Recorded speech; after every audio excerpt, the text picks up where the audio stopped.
Dental caries इसका मतलब होता है डेंटल मतलब दांत के जो मांस होते हैं मैट्रिक्स उसका लॉस होना। आपको मालूम होगा कि जो टूथ में मेनली 3 पार्ट होते हैं। एक पार्ट जो होते हैं सबसे ऊपर को जैसे बोलते हैं उसको एनामल बोलते हैं। उसके बाद दूसरे पार्ट को डेंटाइन बोलते हैं, तीसरे पार्ट को पल्प बोलते हैं।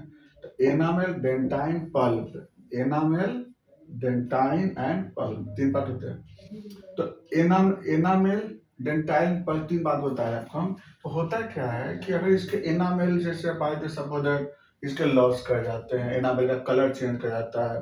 वहां पर जैसे अलग अलग देख रहे हैं ना, यहाँ पर देख रहे हैं कि एक साइड से यहाँ पे लॉस किया है, इसमें है कि बीच से लॉस करता है, इसमें है कि आपको साइड में यहाँ पे साइड से लॉस करते हैं। कभी कभी इसमें क्रैक हो जाते हैं, इसमें क्रैक ऐसे हो जाते हैं, इस तरह से ऐसे क्रैकिंग हो जाते हैं। कभी कभी सब फीसर बन जाते हैं, कभी कलर चेंज कर रहा है, यानी अलग अलग वैरायटीज के कैरीज होते हैं, है ना। सबको कैरीज ही बोलते हैं, चाहे उसका कलर चेंज कर गया हो, चाहे फीसर बन गया हो, चाहे क्रैक कर गया हो, चाहे उसमें होल बन गया हो। और होल चाहे वो जैसे भी तरह का होला, तो इस सबको डेंटल कैरीज बोलते हैं। इसका मतलब क्या होता है, जो डेंटल के जो मांस होते हैं वो लॉस करता है। तो क्या क्या होता है, 3 पार्ट होते हैं उसमें। तो इस तरह से आपको डेंटल के जो पार्ट जो टिश्यू डैमेज कर जाते हैं। अब इसमें ग्रेड होता है। ग्रेड 1 में क्या होते हैं ना, सिर्फ उसका जो टीथ के जो एनामल होते हैं वो कलर सिर्फ चेंज करते हैं। ग्रेड 2 में क्या होता है कि कंप्लीट एनामल लॉस करते हैं और डेंटाइन पार्ट पे टच कर जाता है।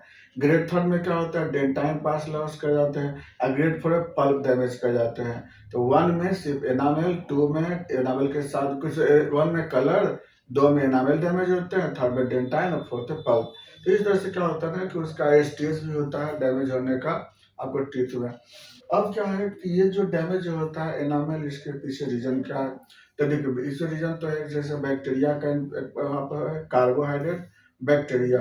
तो इसमें होता क्या है कि जब भी जैसे टूथ में कोई कार्बोहाइड्रेट वहाँ पे अगर आ जाता है, होल करता है, तो उसके कारण कार्बोहाइड्रेट फर्मेंटेशन करते हैं और जिसके कारण वहाँ पर कुछ डेक्स्ट्रन नाम के कुछ केमिकल बनते हैं, उसके बाद वहाँ प्लग बनता है। उसका फिर क्या होता है, वहाँ पे लैक्टोबैसिलस बैक्टीरिया वहाँ पे ग्रो करते हैं। उस बैक्टीरिया और स्ट्रेप्टोकोकस के भी कुछ ग्रुप वहाँ पे ग्रो करते हैं। उसके बाद क्या होता है, वहाँ का पीएच चेंज करता है। पीएच चेंज करने से एसिडिक कंडीशन हो जाता है वहाँ पे। एसिडिक होने के कारण एनामल जो वहाँ पर जो कैल्शियम होते हैं, वहाँ पर कैल्शियम वहाँ से डिमिनराइज होने लगते हैं।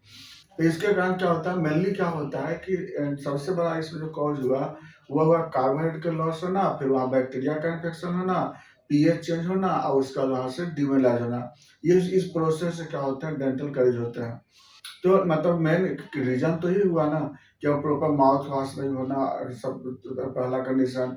दूसरा है कि कुछ वहाँ पे कार्बोहाइड्रेट वहाँ पे होल्ड कर जाना, सही ढंग से माउथ वॉश नहीं करते हैं, या बहुत एक्सेस माउथ वॉश करने से भी क्या होता है, एनामल वहाँ पे लॉस करता है वहाँ पे। उसके बाद वहाँ पे फ्लोरीन की कमी होती है, by the way oral hygiene कमजोर होता है। ये सब बहुत सारे ऐसे फैक्टर होते हैं जिसके कारण यहाँ पर एनामल वहाँ पे कमजोर होने लगते हैं और वहाँ पर एनामल कैरीज होने लगते हैं। और बाय द कभी कभी वो एक्सेस वोमिटिंग होने के कारण भी क्या होता है ना कि माउथ का पीएच जो होता है वो चेंज कराते हैं। स्ट्रेस के कारण भी क्या होते हैं, सलाइवा वहाँ पे कम हो जाते हैं। सलाइवा कम होने से क्या होता है, वहाँ पर आपको ओरल हाइजीन कमजोर हो जाते हैं। तो ऐसे बहुत सारे कारण बनते हैं जिसके कारण डेंटल कैरीज होते हैं। तो अभी क्या होता है कि इसकी वजह से सिम्टम क्या मिलेगा, डेंटल कैरीज में आपको आपको सेंसिटिविटी होगी। जब भी आपको कोल्ड वाटर या कोल्ड डाइट या कोल्ड फूड ले लेते हैं तो उस केस में सेंसिटिविटी होती है, पेन होता है आपको, और एक कड़कड़ाहट जैसा अपीयरेंस होता है। और उसके बाद खाना खाने में, चबाने में बनेगा नहीं। कोई भी हार्ड चीज़ खाएंगे तो उससे आपको पेन होगा उसमें। और सेंसिटिव बहुत कॉमनेस इसमें आपको मिलता है सिम्टम में। और साइन में देखेंगे, जब माउथ खोल के देखेंगे तो वहाँ पर आपको जो जो जिस दांत में कैरीज होंगे वहाँ पे आपको डिस्कलरेशन होते हैं। वहाँ पे आपको कलर, कभी कभी फीसर मिलेंगे वहाँ पे। और वहाँ पे आपको जो मैट्रिक्स होते हैं वो लॉस मिलेंगे वहाँ पे। अब बात है कि कॉम्प्लिकेशन क्या होगा, इसमें होगा क्या कि आप यहाँ पे जो टीथ है वो लॉस कर सकते हैं। वहाँ पे अब्सेस बन सकता है, पल्पाइटिस डेवलप हो सकता है। पल्पाइटिस का मतलब पल्प में इन्फ्लामेशन हो जाएंगे। इसके कारण वहाँ पे अभी अल्वेलर अब्सेस हो सकते हैं। गम्स में भी वहाँ पर इसके कारण इन्फ्लामेशन हो सकते हैं। अगर इसको देखें कैसे, इसके लिए हम लोग एक्सरे कराते हैं। इसके लिए जो डेंटिस्ट जो होते हैं वो एक्सरे करते हैं, डायरेक्ट आपके पोर्टेबल एक्सरे होते हैं। तो जो दांत इसमें आपको कैरीज होते हैं उसका एक्सरे करते हैं, अपर लोअर राइट लेफ्ट जो भी हो, क्या उसके बाद उसी एक्सरे प्लेट में पता लग जाता है कि कैरीज कितने हैं। अब बात करते हैं इसके ट्रीटमेंट पे। तो इसका हम ट्रीटमेंट कैसे करते हैं? तो इसके लिए हम लोग सबसे पहले तो ओरल हाइजीन को मेंटेन करना है। प्रॉपर माउथ वॉश, 2 बार माउथ वॉश बहुत ज़रूरी है। फ्लोरीन कंटेनिंग टूथपेस्ट यूज करना चाहिए जिससे कि कैरीज बच सके वहाँ पर, क्योंकि फ्लोरीन जो होता है आपको डीमेलाइजेशन को रोकता है वहाँ पे। तो उस सब को हम मेंटेन करते हैं।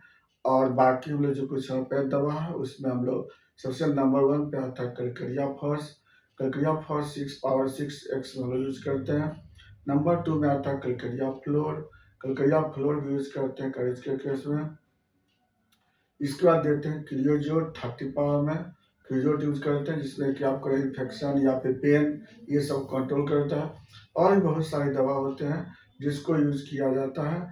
और माउथ को वॉश प्रॉपर करने के लिए हेक्ला लवा पाउडर या पेस्ट आते हैं, उसको आप यूज कर सकते हैं। ये था आपको डेंटल कैरीज।